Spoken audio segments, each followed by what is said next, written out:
All right, here we go. Hey, I'm here with my friend Joshua Smith, who's an absolute rock star. He has done incredible things in his career. He's still a producing, fantastic team leader out in sunny Arizona. And like the rest of us, we're all adapting to, the changes with the market based on the coronavirus. So, everybody's adapting differently. I'm very curious to hear how, a rock star and all-star like you is handling the situation. Yeah. Well, I appreciate the kind words, and it's an honor to be here, man. So I'm stoked. Yeah, And yeah. Before we yeah, jump in, I'd love to hear, tell us a little snippet of your background for people don't know who you are. so I'm going on my 15th year in the real estate industry. Jumped in 2005, which was crazy times, similar to what we've experienced over the last few years, and that was quickly followed by another crisis disruption. Right. Just like we're experiencing now, the coronavirus, and different type of crisis, but however you want to label it. Sometimes it's an economic crisis or so forth, which will follow this virus. But man, one of the blessings that I had is, because just like you in your career, and I've been a huge fan of yours for a long time, and over time we became good friends. But you had a lot of success out of the gate, and it was the same for me. 48 deals my first year, 103 the second, 323 the third, and started growing that team. Well, then boom, it was like the rug got pulled out from underneath us, and especially here in Phoenix.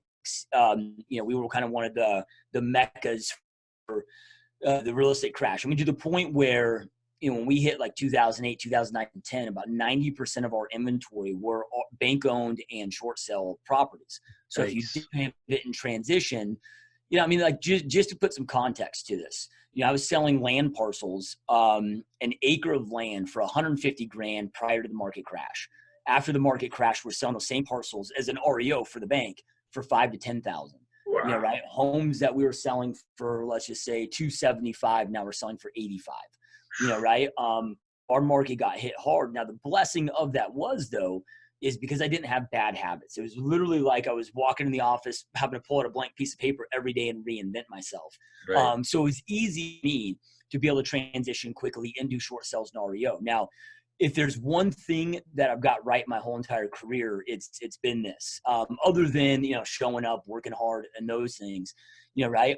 But I was always smart enough to surround myself with great mentors.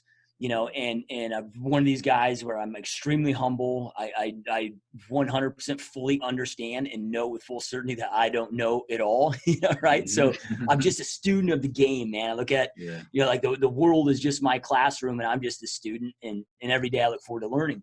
So during that time, I just started seeking my mentors that have been, top real estate agents for 30, 40 years, that have been through downturns, that have been through shifts. And I just started having, in-depth conversations, taking them out to lunch, and they all collectively said, be prepared, start learning short sales and start learning REO and get into REO. And that's all they had to say, right? Because I'm one of these, I'm very coachable. You tell me to jump, I just say how high, and I implement and execute. And it was able to go out there and build one of the largest short selling REO teams in the country. And, one day that dries up, right. And it's not like one day it just dries up, right. You can see the indicators, and I can talk to you guys about how I read the indicators in my marketplace, because no market turns on a dime, right. We can see the trending indicators, and we can start to pivot with that. Mm-hmm. Well, it was, going from a traditional business to start with short sale, then transition to REO, combo of short sale and REO. And then when the market bottomed out, that's when, I call it smart money moves into the marketplace. These are your huge hedge fund institutions like Blackstone. Yeah. And we were able to pivot. They were the next clientele, right? And next thing you know, we're doing 50, 60 transactions a month for these large institutions. And, eventually, eventually when the market starts to appreciate, they get to a point where they're buying less and less, they pull out, and then it's back to a traditional market. And, luckily by just paying attention to these indicators and understanding, this is the philosophy I always operate with, is that there is no such thing as a good market or a bad market, right? It's always good for somebody. So our job as real estate professionals is to identify whom the market is good for, and then pivot our marketing efforts or prospecting efforts or messaging to whomever it's good for. I look at myself as a residential real estate specialist. That's my niche. Right now, residential real estate is always trading hands, and always will be trading hands, right? My job is to identify who's trading it, right? And then I'll pivot to who I need to trade with. But at the end of the day, my specialty is residential real estate, right? And by following that, 15 years later, I've been able to grow my business every single year, regardless of the marketplace. And not, look, I'm not a brokerage. I'm a real estate agent and a team leader, but I've been able to grow my business year over year, continue to grow it regardless of the marketplace. And now we've hit over 6,000 homes and become one of the top agents, out there in the planet. And we're having to go through the same thing right now. And we can get into that with the coronavirus. And, it's a different, of course, this is different than what happened in 2008 and 2009. But the economic blowback of this is going to be very similar, at least my prediction. So, we're adapting to what our clientele needs now, but then also creating the infrastructure for what's to come. So I'm curious about the pivot, because I think that's where a lot of agents are like, they don't really have clear direction on what do I do next? What do I do now? What should I be looking at in terms of the horizon? What should I expect? And I know this is like none of us have a crystal ball. This is all, kind of a black swan event. But I'm curious, a guy like you that's in the field, in the trenches, you got more of a sense of where the pivot is. What's your approach? Yeah. So, and this is going to sound kind of funky. So I'm a process and a system guy, right? So I actually have a 7-step pivot process for this virus. Because you guys got to understand my team's doing a lot of volume right now, just like all of you that are either watching or listening to this. And, we had to adapt very, very quickly. And last week, which is this, the second week into the quarantine, if you will, and who knows, but at that point, the height of kind of the fear of the crisis, we had our best escrow opening month yet, and if it was a closing month, well, that wouldn't really show much because that was a closing from people with the mindset of month before, right? So, we're pivoting very quickly to this. Now, the first piece of advice and where I always start is, especially during a time like this, is you got to take care of your health. And I know this is going to sound funky, right? But I'll share the rhyme to the reason of why. Right. And not even speaking from this being a virus that we're experiencing right now, which obviously there's a lot of reasons we want to pay attention to our health. Sure.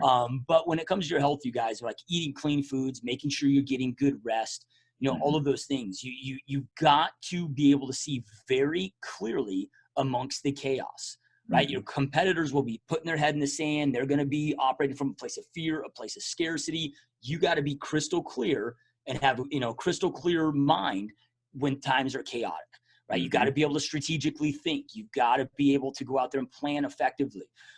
So, I'm making sure, like, I've doubled down on my diet, my health, my nutrition, my supplementation, double down. Let me just stop you there, because this is amazing, because you are, if not the most healthy guy I've ever met, you're right up there, man. So your body fat goal, I know, was 8% for 2020. So you are a super healthy guy, and you're looking at this and saying, I need to get healthier. That's amazing. Yeah. In a way of, my mental health and my physical health. Right. Because here's and my recommendation, everybody watching this, is to turn off the freaking media. You don't need to be watching the news. You don't need to be watching the media. Their job is to exploit any crisis and create a lot of fear. That's how the media sells, right? Now, you can get your data without watching the media, the right data that you need to make these decisions. Because I don't want people to think like I'm just being oblivious to what's at hand. No, I have a high level of awareness, but I don't allow myself to worry. There's a big difference, right? Awareness, but not worry, because worry quickly leads to overwhelm. Overwhelm leads to then procrastination, which is inaction, which is the worst thing that any of us can do. Right. So when I'm talking about my health, I want to have an extremely strong immune system. So like right now I'm blessed and lucky too, because I have other businesses and other spaces outside of real estate as well, and some tied to the health and fitness space. And so I have some really good, high level physician friends, right? Some of the top surgeons in the country. And, the feedback I've got across the board from them is hope for the best, plan for the worst. Plan on getting this thing. Right? As fast spreading as it is now, best case, you don't get it, but just plan on getting it. Now, if I'm going to plan on all of us getting it, what can I do to be proactive? And if we do this right, we'll get it and not know that we had it, or we have it for 2 days. It's in and out of our system. We're kind of off for 2 days, like a cold or whatever, and we kick its ass. Right? So I'm eating cleaner than ever before with high quality organic foods. And the cool thing is right now, if you go to the grocery store, now I just had to go, like I never go to the grocery store, even before this, but I had to go just to see it for myself, right? Because I'm hearing all this shit. I'm like, I got to check this out. Now, I didn't walk the whole grocery store, but I walked in. I'm like, dude, there seems to be an abundance of food. I don't know what everybody's talking about. Right now, you go to the frozen foods, the processed foods, the shit, that's all gone. But the healthy stuff, there's no shortage of it.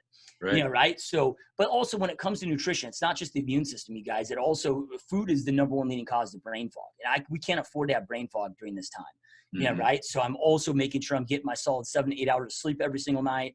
I'm meditating 2 to 3 times a day. I actually did a 45-minute meditation before we jumped on this call. Because again, I got to manage my stress, and I've got to be able to see clearly. Now, if we're not careful, a crisis like this can eat us up with stress. But I want to talk to you guys about the importance of keeping your stress low. So like you see a patient that goes in for an organ transplant. What do? They spike their adrenaline to create a lot of internal stress in their system. When you have a high level of internal stress, your immune system is extremely weakened. And that's what they need for that organ to take place. Because if the immune system's strong, it'll fight off that new organ transplant. Right? So that's just a kind of analogy, if you will, of the negatives that stress does for your immune system. Stress does not serve us, right? So we've got to be able to manage that very, very closely. Now, breath work, intentional breath work is also extremely, if you look at reduction of stress, if you look at your ability to focus, your ability to self-develop, but then also the impact on the immune system with this being a respiratory virus as well. I'm doing a lot of different breath work. You can go out there and Google the impacts of breath work and so forth.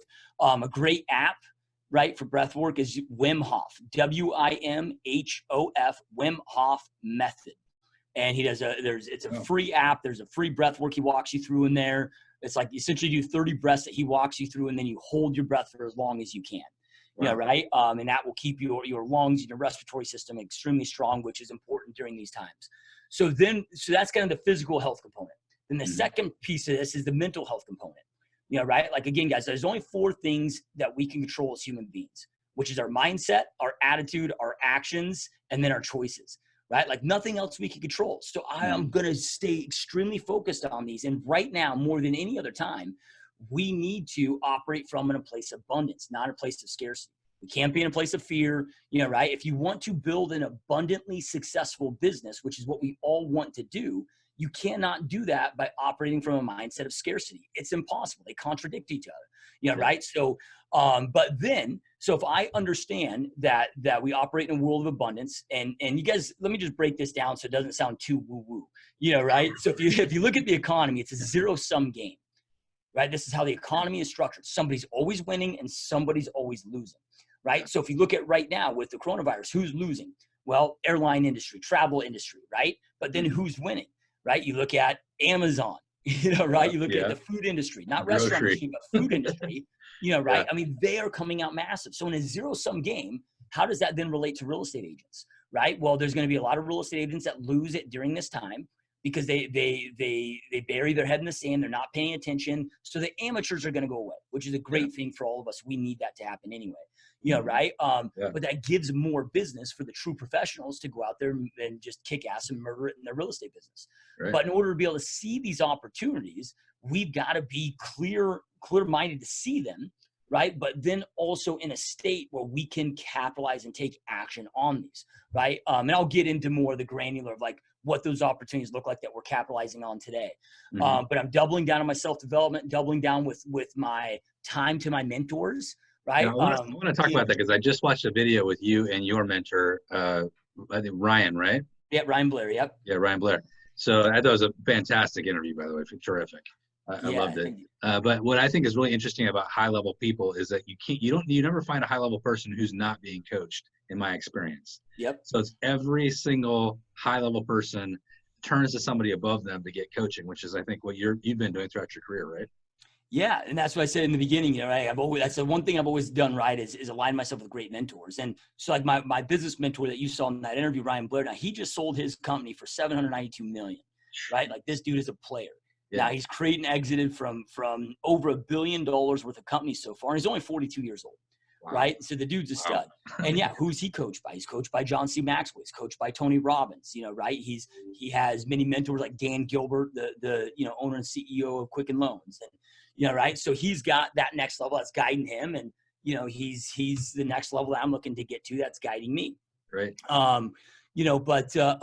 Yeah, so doubling down, I get asked, because my next step, which I'll talk to you guys about here, is eliminating the waste, right, in your business. Now, you got to be very careful with this, because having the right coaches and the right mentors, and this is really important, the right coaches and mentors is not a wasted expense during these times. I've doubled down on my investments during this time, but you got to make sure that they're the right people. So when it comes to your self-development, whether it's a mentor, coach, or a book, right, you got to adapt a just-in-time learning versus a just-in-case learning mentality.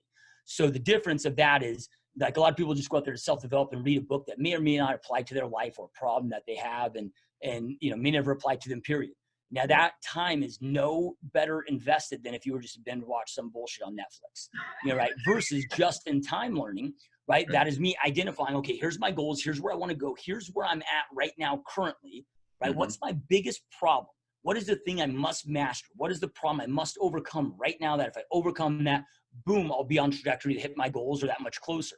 I'm going to focus all my time, energy, and attention to solving that one problem. And that's where all my self-development goes to, right? Whether it's, and sometimes to solve that problem, it's a series of books. Sometimes it's some online courses. Sometimes it's a coach. Sometimes it's a consultant.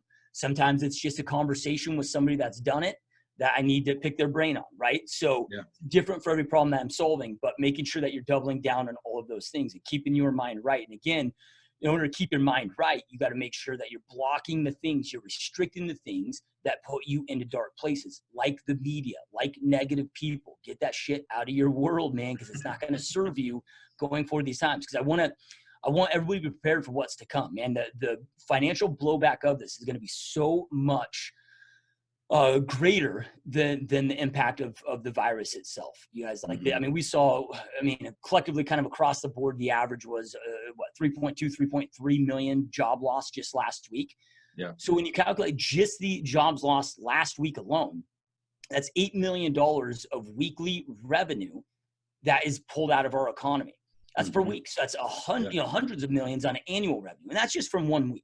Right. If this continues on for another 30 days, we will hit, between 20 and 30% unemployment rates, which will exceed the Great Depression. Right. Right. So I need to be prepared for what's to come, right? So again, I need to see these opportunities and be able to seize on this stuff. Because if you do this right, understand that there's more millionaires and billionaires created during down markets than any strong market. So that's the first step of preparation, right? And those are just ongoing daily things. And the cool thing is those happen quick. That's just a switch that you commit to, and boom, that's happening now, right? Then the third portion of this is now I'm going to go into cutting the waste, right? Which is, these are all best practices that we all should be doing at all times anyway, but as Warren Buffett said, when the tide goes out, you see who's skinny dipping. And we all have areas of our business where we, skinny dip, we get lackadaisical when things get good. And, here's a prime example of that. I've had keeping current matters in my business for like 12 months. And now every month I see that on my expense report and we're not using, I'm like, oh, this should get the cut. But then in my mind, I'm like, man, we just need to start using it. Right? It's the data, we just need to start using it. Well, now it's like, okay, if I'm not using it, regardless how good the system is, it's the cut. So, this was about a week and a half ago. I spent 10 hours in the office with my bookkeeper going through each business. And the goal was to cut 20% of our expenses off the bottom line overnight. Right. Wow. And hopefully to be able to do that without laying off anybody, which we've been able to do. So, so what did I go in and start cutting? Right. There's like three components I looked at. Is this making me money? Right. Number one. And then I had to define an acceptable ROI on that thing. So for me, it was, so with marketing, it had to be a 400% return on my investment or greater, or otherwise it got the cut. So, if I'm sticking $1 in, that means I'm getting $4,000 back, right?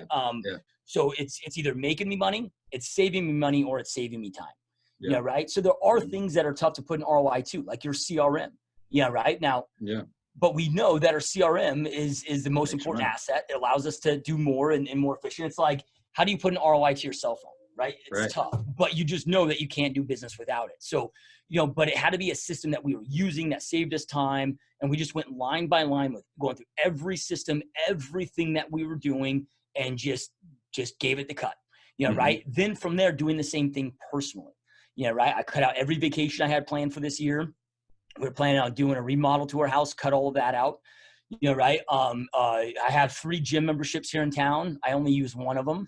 Right. So just little shit like that. Now, Right. with this, you guys, and I want to keep people's mindset in the right place.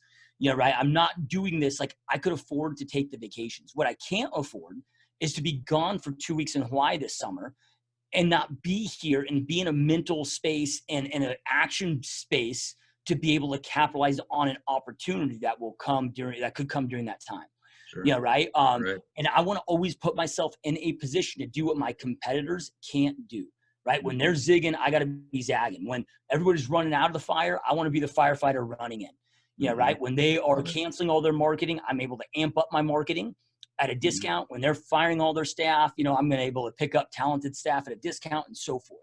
Right. And let me just share a story of when I got into REO of the importance of this, because you want to be in a position that your competitors can't be in or are not committed at a high enough level to put themselves in.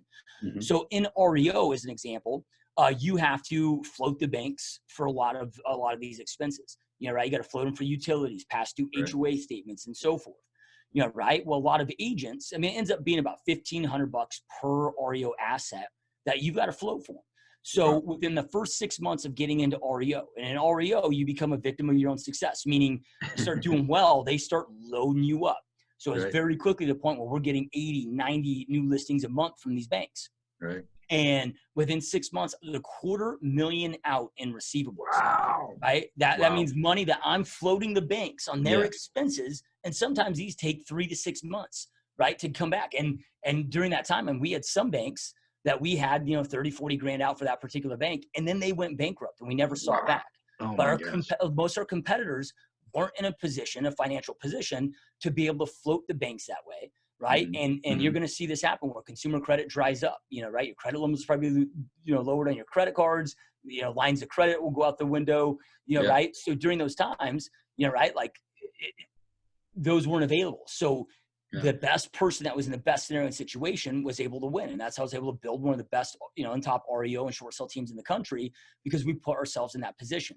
Now, my number one regret then, though, was because that tapped so much of my money that I had at that time, right? Because that was just the receivables. Plus, I'm having to make payroll, and and I had to go like 6 or 7 months without a paycheck as well as I was building all of this. Right? Is that I also wasn't able to come out of the last downturn with a few hundred properties myself personally. Right? So this time I want to be in the position to do all of it. Right. So again, I'm so, you were just talking about my mentor, Ryan Blood. I just sold his company for $792 million. Now he always talks about practicing restriction, right? Like he hates the word discipline, but he's like, instead I practice what I call restriction. So his son the other day asked him for $25. And he goes to his son, he goes, "No, son, I can't give you the $25. Like, we're practicing restriction right now. So then, when the market's right, which we're not too long away from, then we can jump in at a huge level and create that much more wealth for our family." Right now, of course, he has the $25. He's worth hundreds of millions of dollars, right? But it's a learning lesson for his son, but applying that restriction to it, right? So it's not just I'm fine. I got 6 months of reserves in the bank. I'm okay. I can take. No, right? Like, you got to think deeper about that. Again, you do. And this is just going back to Warren Buffett. Do the opposite of what the competition is doing.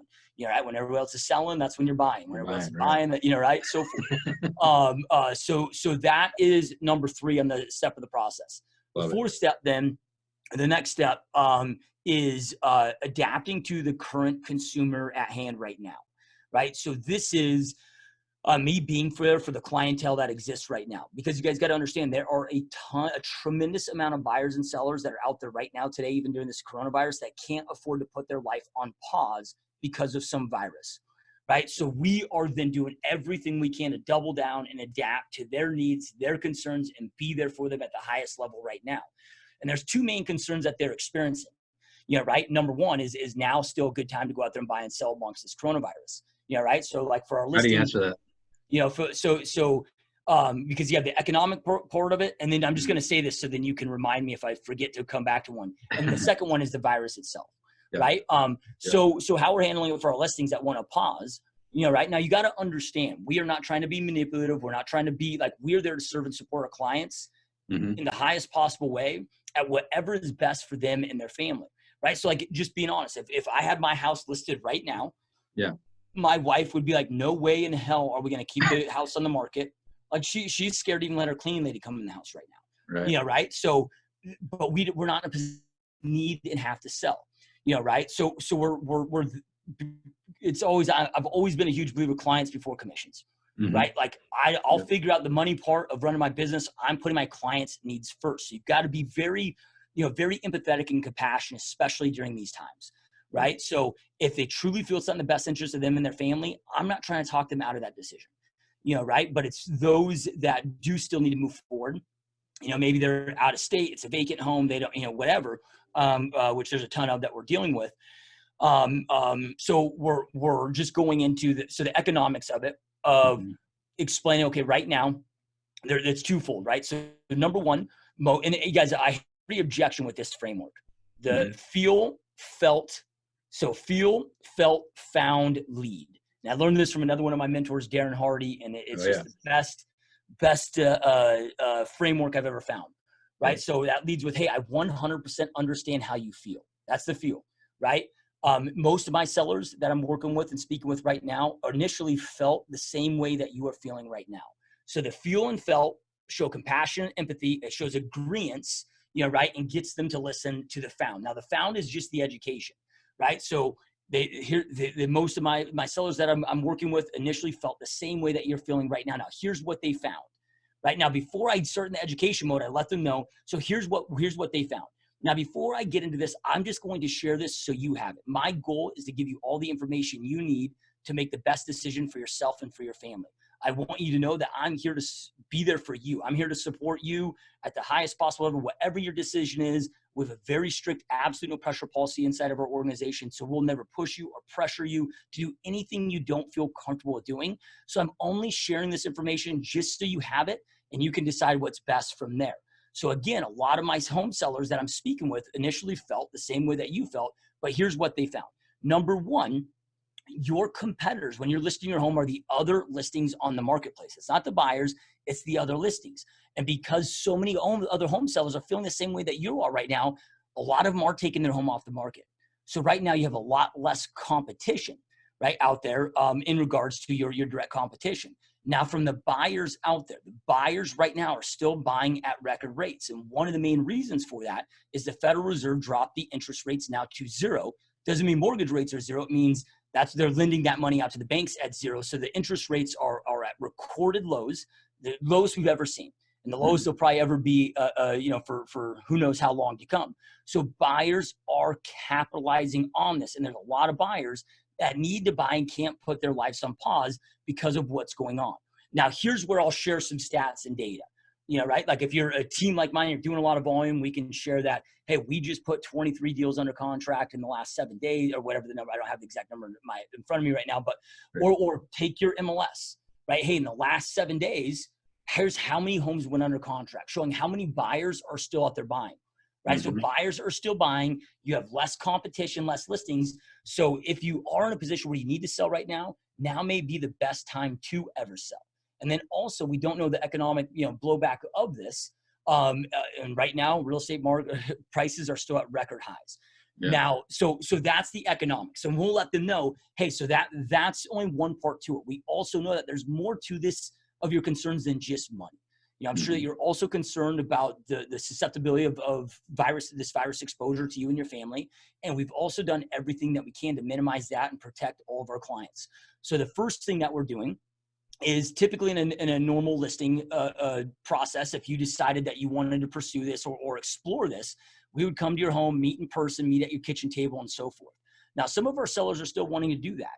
Right? But we've adapted and shifted and are now offering where we can do a virtual online Zoom meeting where we can speak just like we're at your kitchen table. I can show you all my marketing presentations, show you, educate you on the overall processes, show you everything that we're going to do in our plan of action, expose your home to the most amount of buyers to get the highest dollar amount for your home in the quickest amount of time, walk through the valuations and show you what our professional opinion of market value is, all the normal things that you'd say during closing a listing appointment. But now we're offering a virtual option for that, right? Then as far as showings, right? So what we're doing for our sellers is every showing now is when a buyer wants to see it, number one, we get the pre-qualification up front so we can vet the lender to make sure that they're truly a ready, willing, able, solid buyer right now before they even show the property, right? Then from there, we are offering and really pushing to get the buyer's agent and the buyer to get together, let me go tour my seller's home, get them on FaceTime so they can see a home and anything that they want to see before they're, because look, buyers also on the other end,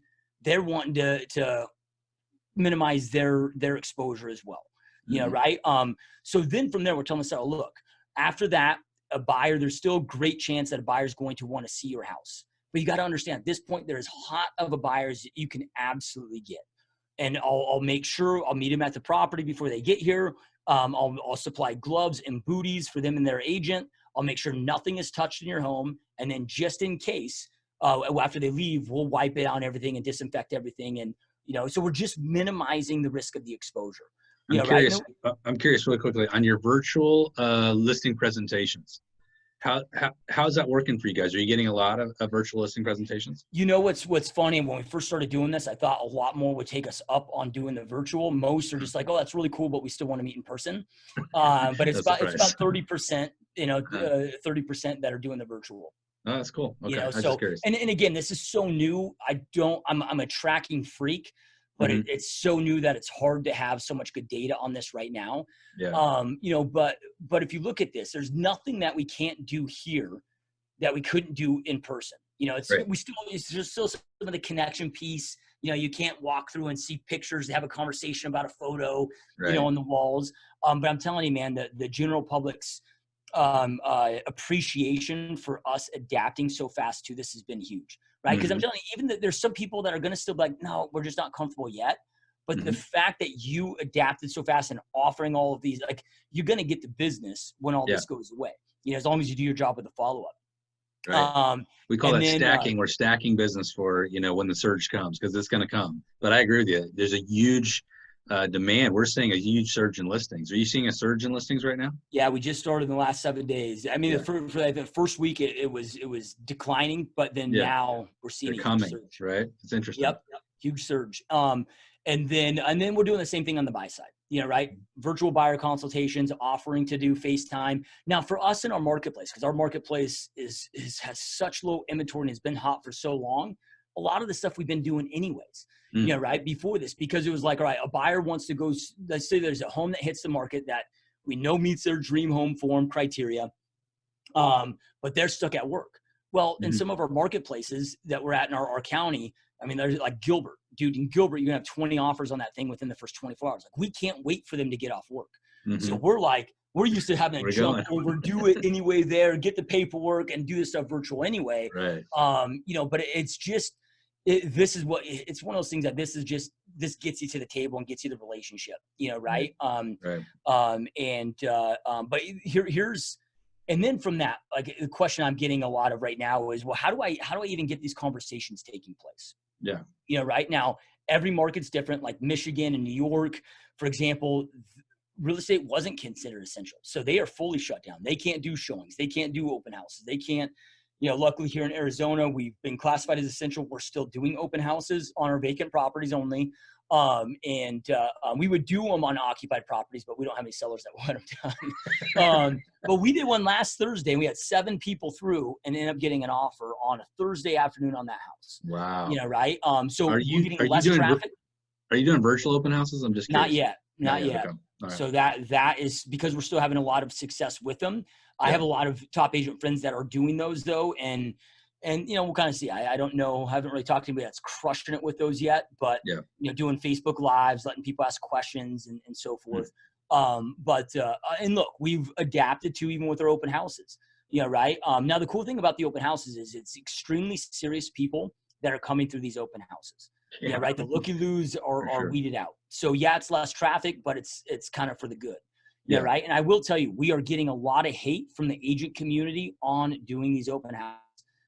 But I could give two shits, right? They're my competitors. That's what they want to, judge me by, screw them. Right? I could care less. Do you But I'll limit tell it? Like you only have one group in at a time? Is that how you do it? Or you not? so far we haven't. I was just thinking about that though, just yesterday, because my wife was talking about how Trader Joe's is doing that at the store. Yeah. Right? Like everybody's in a line, they're 6 feet apart, then they're doing one In, through at a out, in, time. out. Yeah. And so that's something that we're going to discuss in our team meeting tomorrow. Yeah. But because it's 7 couples through per open house, let's just say as an average, we're not getting the influx of, because we're just to put it in context. Now, I know some people are not in as populated markets as ours, but Phoenix Metro is the fastest growing metro in the United States. So, we have open houses where we get 75 to 100 bodies through. Wow. Right? So, because it's such low traffic, but we are, when they come in, 3 feet from the door is our table. We have everything laid out where they can grab everything there. They're not having to, we're not like attempting to shake their hands. Obviously, right. we're giving more back. space, trying to make people feel comfortable and so forth. And it's going really well. But even, I know a lot of people aren't even. I have some teammates on my team that don't want to do open houses right now, and I get it. Right? I'm not here to push anybody to do anything that they don't feel comfortable doing. But I'll tell you right now, if you're doing Facebook ads, holy crap, we're getting the lowest cost per lead, and also more success with people answering their phone than we ever have ever had. Yeah, right. What we were getting $350 leads on, now we're getting $1.50 leads, and that's twofold, right? You got a lot of our competitors that aren't running ads right now because they're freaking out. Yep. So they're pulling out. But then now you got all these people that are at home that are dumb scrolling through their phones that much more, right? So you're getting so much more exposure. Yeah. But so this whole step is really just about adapting to the business that has been proven to work and that exists right now today. Right. And you just got to look at it. You might have to make some adaptations to how you do it. If you're door knocking, you might have to adapt how you're door knocking and so forth. Now, I'm not a door knocker, but I was just speaking with a dude that I just got a relationship with just the other day. We're in a mastermind together, and we became friends, if you will. Yeah. Now he has the number 1 roofing company in the state of Florida and the state of Texas, right? And dude, they are, he does about $200 million a year in just roof sales, right? Like the dude is just, and it's all canvassing and door knocking. And, they have, they're absolutely out there killing it. Wow. Right, with their door knocking business right now, because people are home. He's like, dude, we can't even keep up. Right now they've had to add different value adds. Right, they're not just trying to sell them a roof. They've created predictive analytics of they can go through and assess their home, the age of the home, how it looks right now. They're doing these free inspections, which can give them a really accurate guesstimate on what repairs and what things will be needed at what time, whether it's the roof, the AC. So it's a big value add. So I would look at, if I was door knocking now, I'd look for something different other than just looking to buy or sell. I'd look for some type of a value add to tweak, but I'm not a door knocker, so I don't like trading time for money. So I haven't really tried to solve that problem in that way. What's your number 1 lead gen right now? Is it Facebook ads? Like funnels? Yeah, historically, it has been for new business, has been open houses, number 1, and then Facebook ads, number 2. Right now, during this, and again, because I'll know more in about 2 or 3 weeks if you were to ask me this question. In 2 or 3 weeks, all this has a lag time. like we know that. Like when I do a Facebook ad, my average Facebook lead is in my system 6.7 months before they become a client. Right. But I'll be very shocked if Facebook doesn't surpass our open houses during this time, just because we're getting so much better results with Facebook, but then not having quite the traffic with, and not even just the traffic. It's just, we don't have as many people comfortable doing open houses. It's kind of Are you also doing Google display and Google AdWords? No, not anymore. I used to do a lot. But Facebook ads, dude, it's become the juggernaut. And when I say Facebook ads, because Facebook owns Instagram, you actually run your Instagram ads out of Facebook as well. It's Instagram and Facebook is what we're showing up. Now with Google Ads Manager, I am starting to experiment with a lot of YouTube ads. Now I say experimenting with because I'm only about 60 days into this and it's premature to talk about the results. But overall, with our YouTube channels, like that's That's our main, that's where we see everything going long term. If you Hmm. look at like YouTube video views are growing 74% year over year, Yeah. TV's decreasing 7% year over year. If you take Crazy. all the video watched daily on Facebook, which is over 100 million hours, you take all the video watched daily on Netflix. Like just think about how many videos watched on Netflix every day. You Yeah. combine those two, it still doesn't equate to the amount of video watched daily on YouTube. Wow. That's Right? It's just where crazy. everything is at. So But when you're doing a YouTube ad, that's through Google Ads, right? correct. Yep. Yeah. All Yeah. through Google Okay. Ads. Yep. Yeah. Yeah. Okay. So but look, that all the YouTube stuff we've done thus far are just organic YouTube videos, Hmm. and it's way too premature for me to talk about the results with the YouTube ads to even I don't like to talk about anything I haven't proven yet. You're not doing Either I've You're not. proven it right or I've proven I suck at it. Then I'll talk about it. Everybody's talking about LinkedIn too. You doing any LinkedIn stuff? What I do with LinkedIn, and LinkedIn is extremely powerful. I haven't done a lot with. I've played a little bit with, but I need to get to know it better with actual paid LinkedIn ads. Yeah. But what I love about LinkedIn is through what's it their Power Sales Navigator. our Sales Navigator. Yeah. You can get so granular in your area with the people that live in a specific subdivision, or maybe you want to go like, okay, Intel just opened their largest facility ever, here in our area. It's like a $15 billion facility. There's like 16,000 developers there. Well, maybe I started wanting to friend request or connect with certain people because I know that they could be a great potential, ideal client for me in my area. Yeah. So I'm managing our connections off of there. And then what you can do is once you're connected, you can actually export all of those connections, all of that data, put it into a custom audience for Facebook, put it into your CRM, and work it in other ways. So I actually have an assistant doing 50 connections, sending out 50 connections each and every day for me, 365. And the reason we're doing 50 is what we've been told is you send more than that, you kind of come on the radar and start getting blocked from being able to send out requests. I had a company called Copilot AI that was doing it. I had an auto program for that. But they got flagged and they got taken down. So they would they would connect it automatically, but I'm sure it's better to do it organically like what you're doing. Yeah. And that's what we're doing right now. Smart. Now I'm doing it because like my main role on my team I'm not working with buyers and sellers today. I'm trying to recruit agents for the team. So I'm doing it more from a recruitment standpoint. Mm-hmm. But it's all the same process, right? Whether recruiting a buyer, seller, recruiting agents, it's all the same process. My job, today is like my commitment to my team, I tell my teammates on my team is if my mom is looking to buy or sell a house here locally, like you guys are getting the business. So I'm not competing with my agents, right? I'm just there to support them, make sure they have the lead system tools, and so forth. So, but anyway, so whatever the lead sources are that have currently and historically worked for you, right? Yep. That's what I'm trying to scale up and really focus on and hone down and adapt, but then also adapt for their particular needs, right? You've always got to always think about what's the conversation going on in their head. Right? I mean, sales is all pain and pleasure. What's the pain they're experiencing, the pleasure that they want to get to? And now during this time, those have shifted. Now, the other thing that we are doing, and this also goes to obviously with your lead follow, because we all know the fortunes in the follow-up, is you got to treat your database. Now, when I say you have to, this is what we're doing in our belief systems. You can take it or leave it, right? So not trying to tell you guys what to do, but this is the way that we're treating it. Our database is our community, right? We know that our CRM is the number one most important asset in this business, and our relationship with our database, there's nothing more important. So we want to be there in a time of a crisis like this for our community, right? So I'm going to be there for my community at the highest possible level. So I look at my database as my community. So we are doubling down, like with our sphere of influence, we normally call them every 90 days. Now it's every 30 days, right? Like everybody in our database, regardless if it's a lead or whom it is, a call every 30 days. And you got to take, like I said earlier, man, you got to treat these times with more empathy and compassion than ever before. So when reaching out, it might be, hey, Joshua Smith here with XYZ Real Estate. Just wanted to reach out. I'm reaching out to everybody that's in my database just to check in. And look, we're going through some crazy times right now, and just want to check in and see how you and your family are doing. How are you guys doing? Right? Like it's not about real estate sales.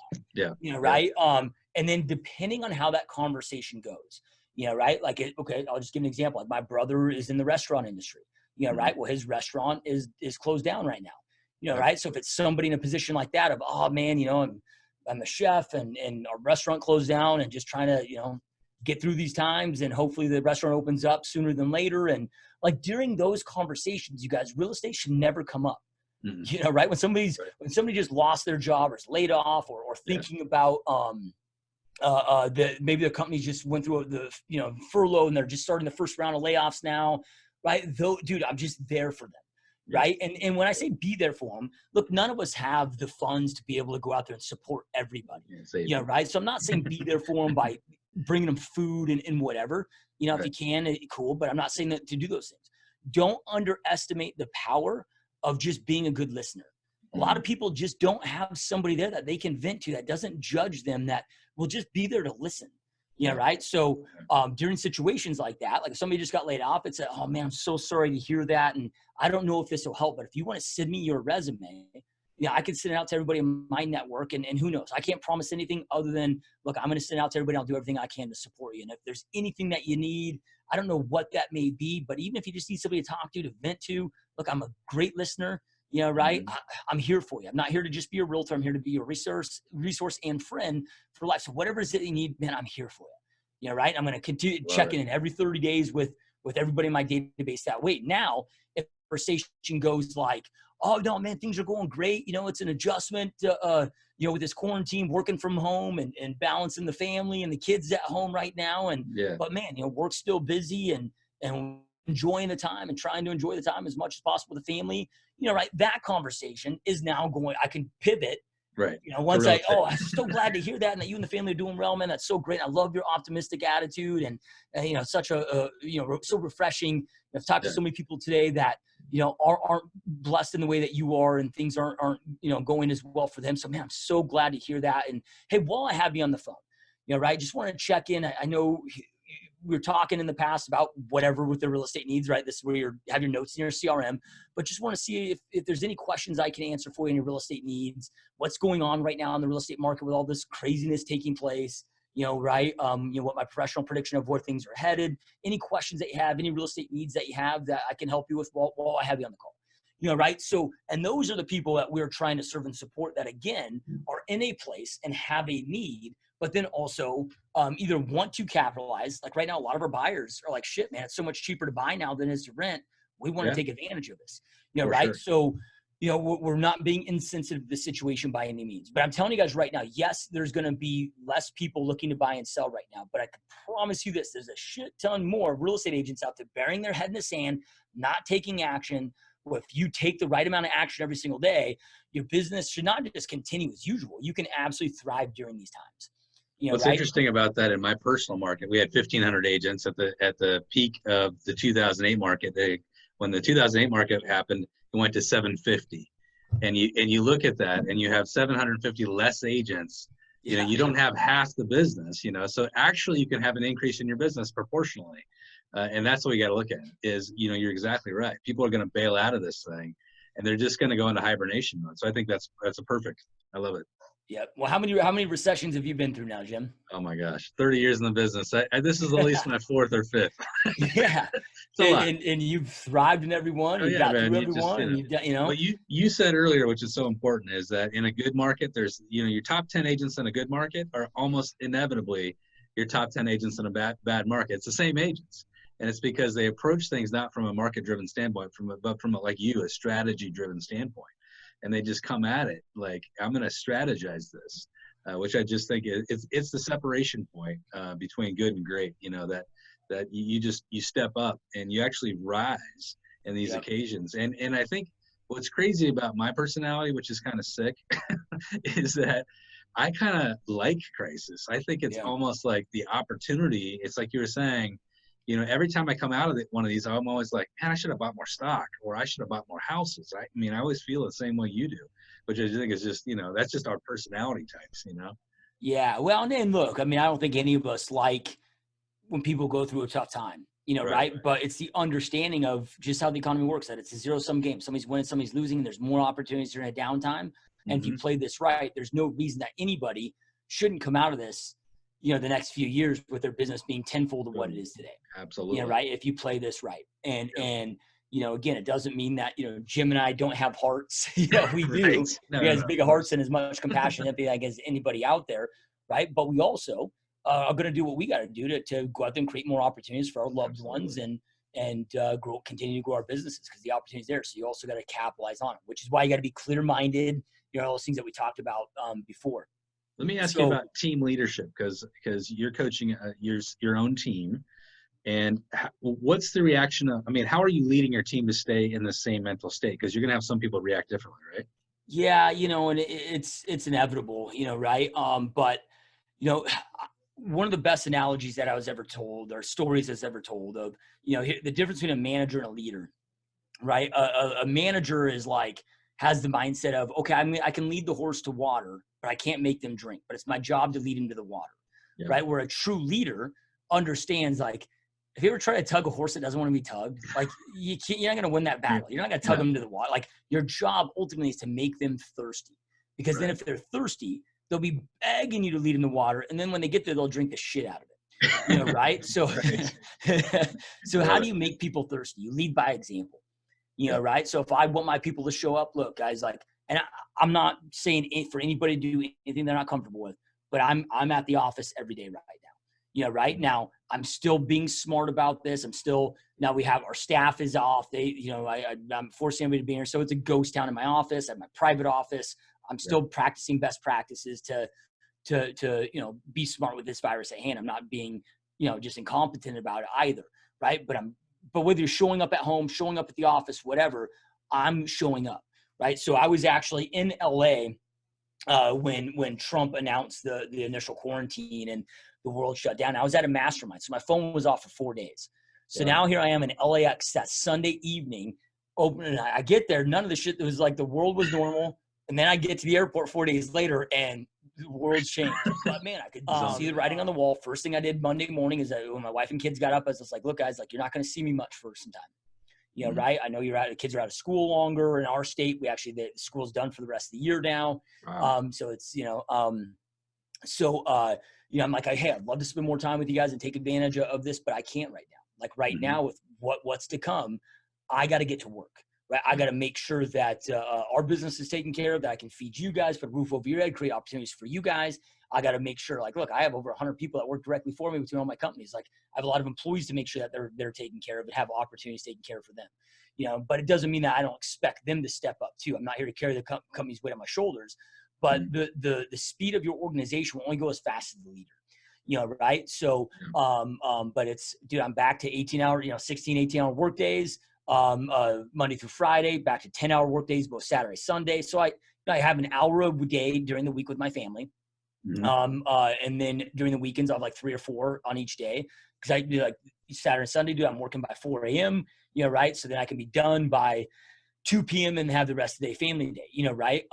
So they see me grinding, they see me what I'm doing. But then from there, we have our own private Facebook group, and I'm paid just daily messages, right? And showcasing what other people are doing to create success and keeping them updated, keep them in the know. All the things that I'm walking you guys through with here today, I'm doing this daily with my team.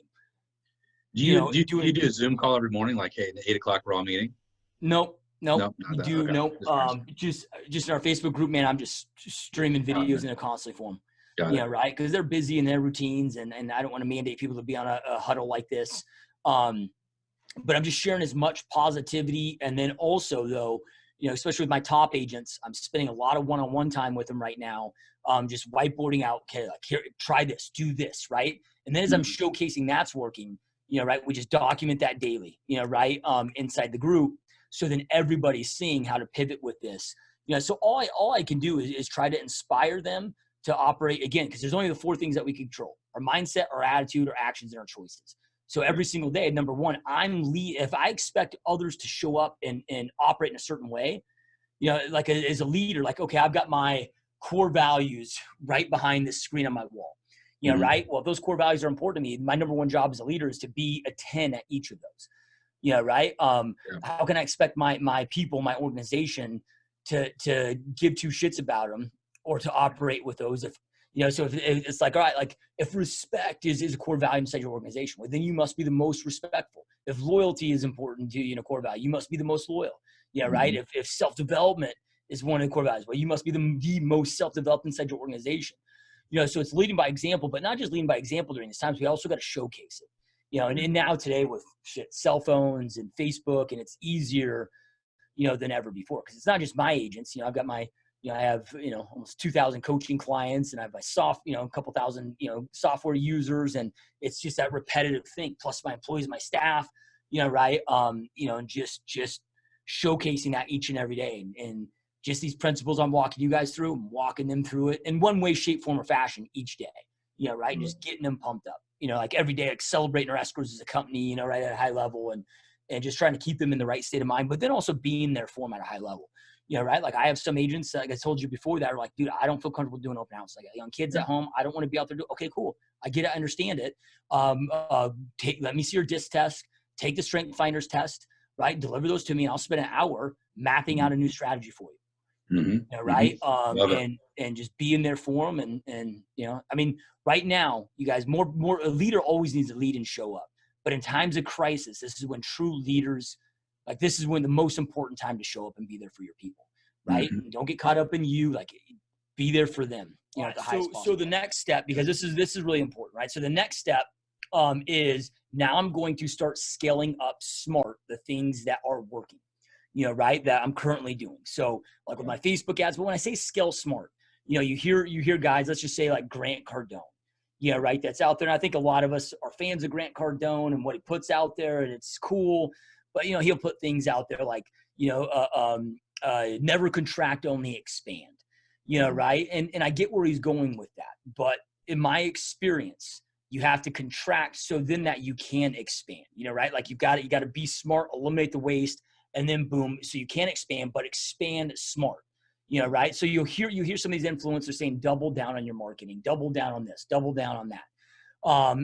And that, just from a practicality standpoint, I don't know how that makes sense, right? I'm going to scale smart. And, and like with Cardone, like I just heard, and this could be a rumor, but I just heard he'd let go 100 of his staff members, right? Like he's right. So when people say things, sometimes we might take what they say out of context, right? Or we don't necessarily know the true situation behind. We're not seeing their P&Ls. We're not seeing everything behind the scenes. And who knows, like we all, I always say, I always reserve the right to change my mind, right? Like, I may have preached shit 5 years ago and have a totally different belief system on that now today, right? So, but anyway, when I say scale smart, let's just use Facebook ads as an example, right? Yeah. I scale my Facebook ads. I reassess them every month, and I scale them by $100 per appointment set. Because I know on average, right, 5 appointments set is a closing. So we're actually at 4.6 appointments set as a team is average to one closing, right? So let's just say, so I know that if I'm spending $500, that's going to equate at least into, let's just say, an $8,500 closing commission, right? Well, I'll put $500 in to get $8,500 out each and, all day long.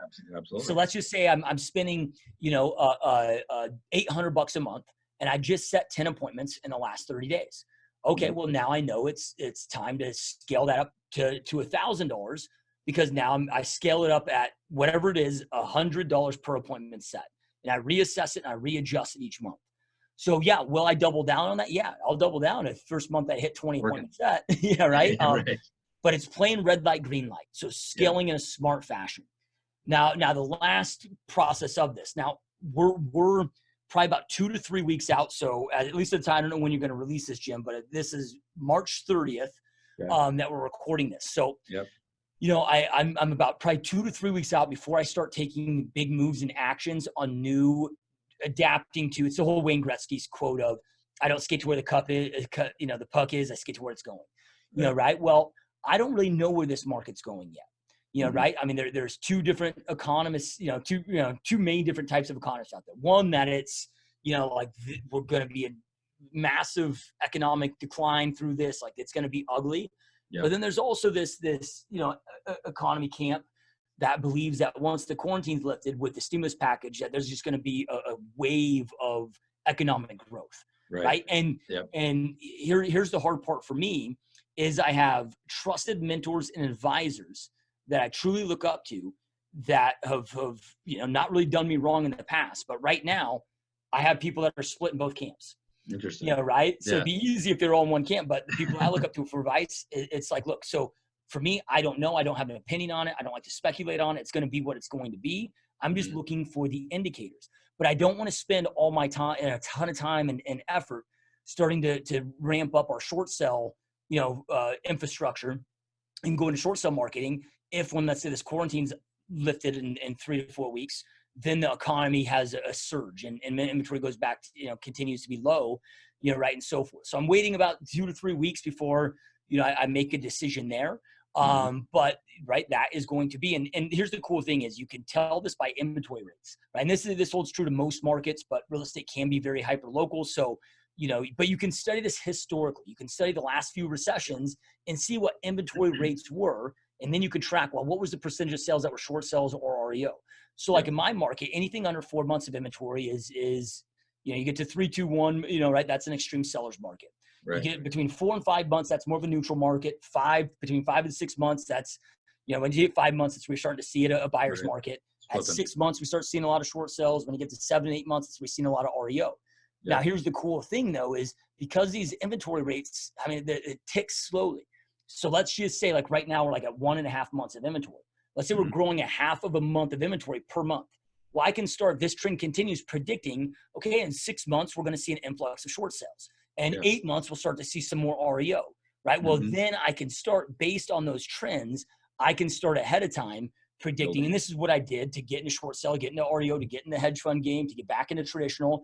I just read inventory rates. I'm not going to dump a ton of energy and time and money into developing this big, short sell platform when inventory rates are still under 2 months of inventory. Right. It's not, you're not ready right? for it. So I'm just kind of tracking that, but in the next few weeks, we'll be making some decisions there. One thing I do highly recommend and everybody look into, and I know I talked to you this with you, Jim, when I was up in Medford visiting with you, is Home Partners of America.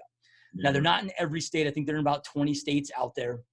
But this is a great recession-proof plan that any agent can do and work with. And the great thing about these guys versus like getting with a Zillow or like Zillow in my market, you can't buy leads. They just give you the leads, but it's a 35% referral fee, right? Well, with Home Partners of America, you get to keep 100% of your commission. But they have now these guys were started in 2008. So they're started during the last recession. They bought over 16,000 homes now nationwide. We've been having conversations with them and they've been waiting for the market correction. Like they've been planning for this. They're excited about this, right? And what they essentially do now, Home Partners of America, you as an agent represents them as, and guys, like I'm not part of this company other than my team does what I'm telling you to do. Like I don't have a vested interest in, I don't get a kickback or like affiliate from them. But this is epic. And I see that this being like, we're really scaling up heavily to make this a huge portion of our portfolio of our acquisitions. So you represent Home Partners of America as the cash buyer, right? And you guys, they're paying solid prices, right? They're not coming in there like an open door, whatever, coming in 15% below market or whatever. But what they do is your job as the agent is to find them the tenant, right? So, but instead of like your typical investor that, let's go buy a rental property, then find the tenant. These guys reverse it. Right. So you bring them a tenant, right? It's like a rent to own style of a tenant. You bring them the tenant, they qualify with them. Then based on their qualifications, Home Partner says, okay, well, here is the type of home that qualified for. Now the tenant gets to go pick out the house. Wow. Right. So they go pick out the house. But you're representing, remember, a cash offer. But with through Home Partners, this is a rent to own a package for the tenant. What's super cool about it is the tenant, like the only obligation the tenant has is to rent the home for 12 months. For 12 months. Wow. Now, after that, they can purchase it anytime. They can continue renting for up to 5 years or purchase it anytime, but there's zero obligation. And it's all predetermined up front. So they'll tell you, hey, here's what they qualified for. Once they buy the house, here's the rental amount. If they ever want to buy it after that 12 months, each year it goes up like 4%. Yeah. Right. So like Home Partners on average, I think is making about 34% return on their investment, through this. Now, if the tenant buys the property from them after the fact, we don't get to represent them on that. And that's, I understand that. Right. Of course. We're looking at just grabbing if the tenant doesn't buy it, do they list it with you? If the tenant, nope. Well, we're not deep enough into that relationship where but as of this point, their whole game is really long time buy and hold. And my guess is you get some tenants. I don't know what the percentage is nationwide, We got turned on this from a good friend of mine that is doing this up in Utah, and she's on track to do 20 million with them this year, just from this leg of business. Wow. And really just kind of cracked the code with it. And now she's been doing it for a couple of years right now. She's saying that about 50% of hers clients that are the renters are buying it, and the other 50% are reaching back out to her to go find them something else. Right. But either way, I mean, you guys we're closing one out of 6 leads right now. That's right. And zero ad spend. Like, you don't have to spend any money. I mean, the Craigslist, Facebook Marketplace, I mean, and the tenants, because you're showing the tenants, they are so excited. It's a totally different culture than working with stressed buyers and so forth. And we see this, right. This is what we're trying to adapt with, like, recession-proof business practices that we can bring on. I love it. I highly recommend. So it's homepartners.com is the website. You can go on and get approved with them if they're in your state, you guys, and definitely check it out. I will. Thank you. Awesome. It's incredible. Absolutely incredible, buddy. You always deliver all the goods, bud. Thank you so much. Yeah. So where can people find you? I just want to let you tell us where you can find you. Yeah, you guys, the best place is gsdmode.com. It's the hub for my podcast. So I have the #1 podcast in the real estate niche. Jim's been a guest on there and have over 1,000 interviews now. Been doing this for 5 years now. So just interview the best on the planet, just kind of like this interview. And it's all 100% free. So no opt-ins, anything on there. So that's the best place. I just created that to give back to an industry that's changed every aspect of my life. So either go to gsdmode.com. You can find me anywhere on social media at Joshua Smith GSD. So stands for Get Shit Done. You can find me on YouTube. Just type in same thing, Joshua Smith GSD. Find me on YouTube. Tons of great content out there that continue helping you guys grow and expand your real estate business. Love it, brother. Thank you so much for all your time today. You're a generous guy. I love it. Yeah, 100%, my friend. It's an honor. Truly appreciate you and all that you do for me and in this industry, man. So anytime, brother. All right, man. Have a great day. Thank you so much. All right, you too. Yeah. Peace, guys. There you go. If you're looking for more ideas, tools, scripts, interviews, and strategies, check out eRealEstateCoach.com. At the site, you'll find an award-winning blog, starter kits, mastery courses, and the Path Performance Coaching. Also connect with Jim on Facebook, Instagram, and YouTube by searching for eRealEstateCoach.com.